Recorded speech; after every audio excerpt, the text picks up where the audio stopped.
Hey y'all, I just got home from my littles. Well, they're not so little anymore, but my kids' band concerts and musical concerts. And I'm like, how cute are they? Learning to learn to embrace frequency. And I just can't stop moving. I tell you, I'm probably the only parent in there who's like tapping, moving. You can totally see my neurodiversity, but I've never been able to sit still with music. But the reason I was thinking of coming on here and chatting about it because I ran into people from my past. And when you're on the spiritual awakening journey, you kind of purposefully and not so purposefully get distanced from many people you once used to know. And I often think about what they must think of what I'm doing these days.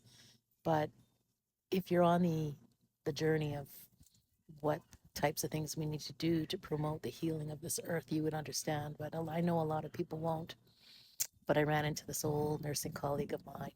Um, it was so nice to see her. And maybe this is me overthinking things too much. Maybe she's not judging me the way I think she's judging me. But, I'm sure, I'm 100% certain my colleagues probably all chit chat and say, oh, what the hell is that Jen up to? Like, has she just lost her noodle?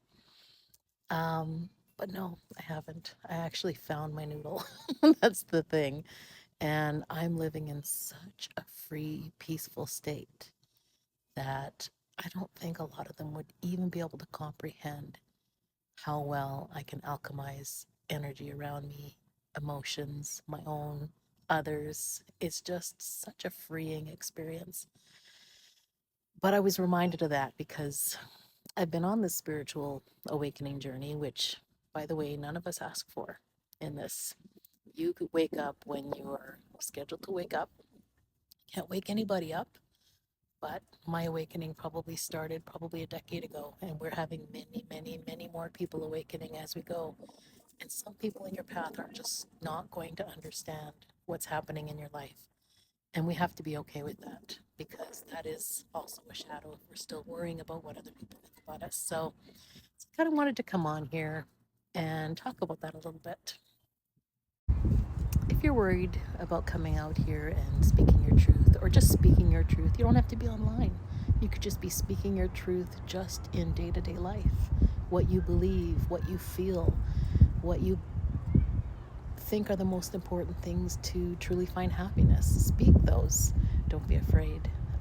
Come online and speak them if you want, if you feel called to. But some of us were asked to come and do this. And we had to go through an immense amount of shadow work to develop the confidence to not give a shit what other people think about what we're talking about. So it was just an interesting reminder today, seeing people from my past and wondering, just casually wondering, because I really don't care.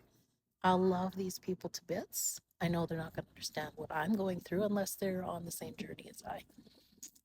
But well, maybe someone needed to hear this who's struggling with what people think about them from their past. And my advice and suggestion to you is just to keep doing you because only you know what's best for you and they do not know what's best for you. And I think that was one of the biggest societal shadows that was ever cast upon us was us worrying about what other people think of us. We have molded and conditioned ourselves into being all these things that society expected us to be. My goodness. Like you get to be you.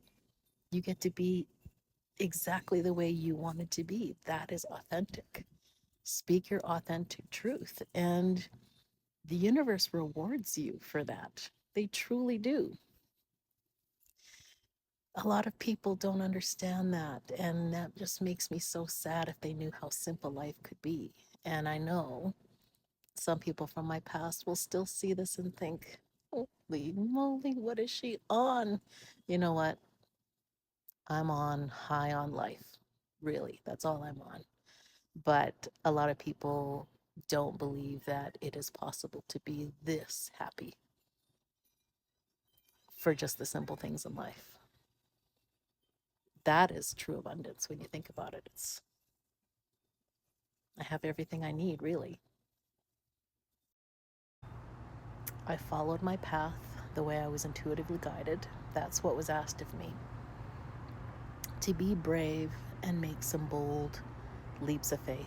And I remember when I was doing all those leaps of faith, not knowing exactly what the purpose was, but knowing that I was meant to go that way, even though everybody was going the other way.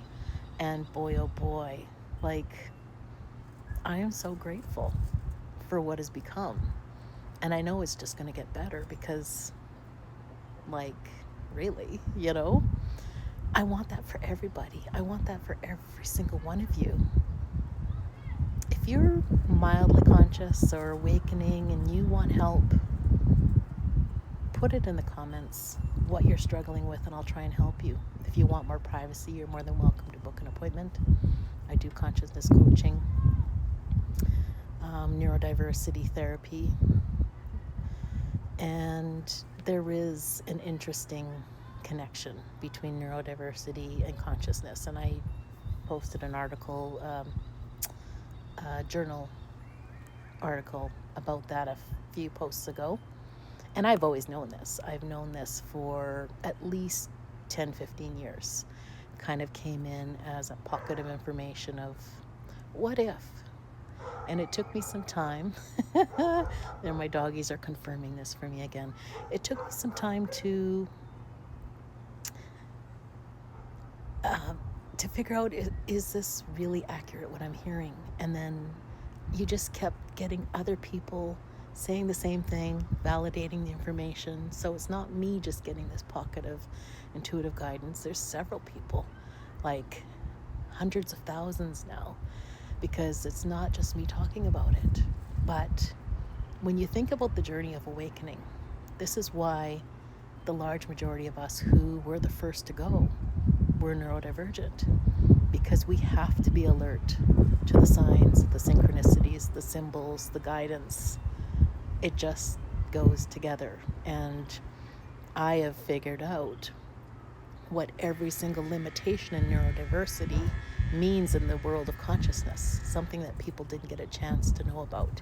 So I encourage you to learn about that. Learn about it from me, learn about it from who else, as long as you're intuitively feeling like this is a good person to get this information from, because, everybody in their spiritual awakening journey is at a different level. Even me back in the day when I was still working through some shadows and I thought I knew it, but I didn't. I had to learn a few other things. So follow your intuition, follow your guidance, and know that your brain was meant to be here, not for the limitations you feel, but for the exceptional skills that you have. And if you're living in an energy of, I have a problem, I have a disability, I have a disorder, in the law of energetics, you're basically telling the world that that is true for you. So if you can at least start to tell yourself something just a little bit different every day. This totally went on a completely different tangent to what I was talking about of people thinking things about you. But anyway, we got two things here. Take back your power, because honest to goodness, you have no idea how great your brain is. And what I've found in all these years of doing neurodiversity therapy and being a late diagnosed was a blessing, because I was able to see the duality of experiences. When you take the anxiety away from perception in neurodiversity, that's when everything starts to shine. The anxiety is what shuts down the prefrontal cortex, the executive functions, not your brain. It's the perceptions and what's coming in from the external. So embrace that beautiful noggin of yours, okay?